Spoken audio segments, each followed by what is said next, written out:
Chauhan house के hall में पूरा परिवार इकट्ठा है। घर में हलचल मची हुई है। सभी लोग आपस में बात कर रहे हैं। तभी दरवाजे से नील और तेजस्विनी अंदर आते हैं। दोनों के गले में वरमाला है। पूरे परिवार की नजर उन पर पड़ते ही सन्नाटा छा जाता है। तेजस्विनी की काकी जी सबसे पहले चौंकती हैं और अपनी साड़ी का पल्लू संभालते हुए पूछती हैं, ये क्या मजाक है? नील और तेजस्विनी एक दूसरे की तरफ देखते हैं। इससे पहले कि वे कुछ कह पाते, तेजस्विनी के काका गुस्से में उठ खड़े होते हैं। वे तेजस्विनी को घूरते हुए कहते हैं, मैंने कभी नहीं सोचा था कि तुम इतनी घटिया लड़की निकलोगी। अगर मुझे पहले से पता होता तो मैं तुम्हें इस घर में कभी भी जगह नहीं देता। घर के बाकी सदस्य भी हैरान हैं। कोई कुछ कह नहीं पा रहा, लेकिन उनके चेहरे पर गुस्सा साफ दिख रहा है। जूही, जो पहले नील से शादी करने वाली थी, यह देखकर रोने लगती है। वह तेजस्विनी की ओर देखती है और कहती है, दीदी, आपने ऐसा कैसे कर दिया? मैं तो आपको अपनी बड़ी बहन मानती थी।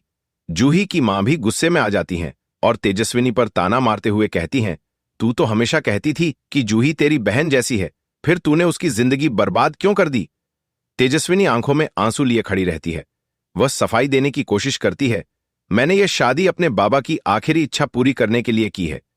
लेकिन काका उसका मजाक उड़ाते हुए कहते हैं, तेरे बाबा की आखिरी इच्छा थी या तेरा लालच? तूने नील को फंसा लिया। नील, जो अब तक चुप था, गुस्से में आकर तेजस्विनी का हाथ पकड़ लेता और कहता है, बस अब और नहीं। तेजस्विनी मेरी पत्नी है और मैं इसके खिलाफ एक भी शब्द बर्दाश्त नहीं करूंगा। उसकी इस बात से घर वाले और भी ज्यादा नाराज हो जाते हैं। इसी बीच नील के माता पिता भी वहां आ जाते हैं। उसकी मां, जो पहले ही शादी से नाखुश थी, गुस्से में तेजस्विनी की तरफ इशारा करते हुए कहती हैं, मैं इस शादी को नहीं मानती। ये लड़की इस घर की बहू कभी नहीं बन सकती।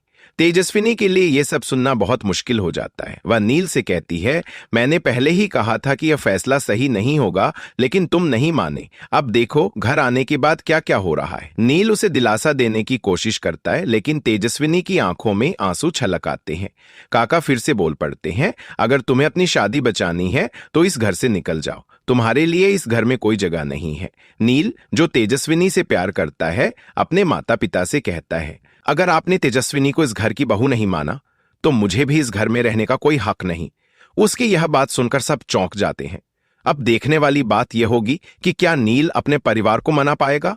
क्या तेजस्विनी को इस घर में बहू का दर्जा मिलेगा या फिर उसे घर से निकालने के लिए नई चाल चली जाएगी? यह सब जानने के लिए जुड़े रहिए गुम है किसी के प्यार में के साथ।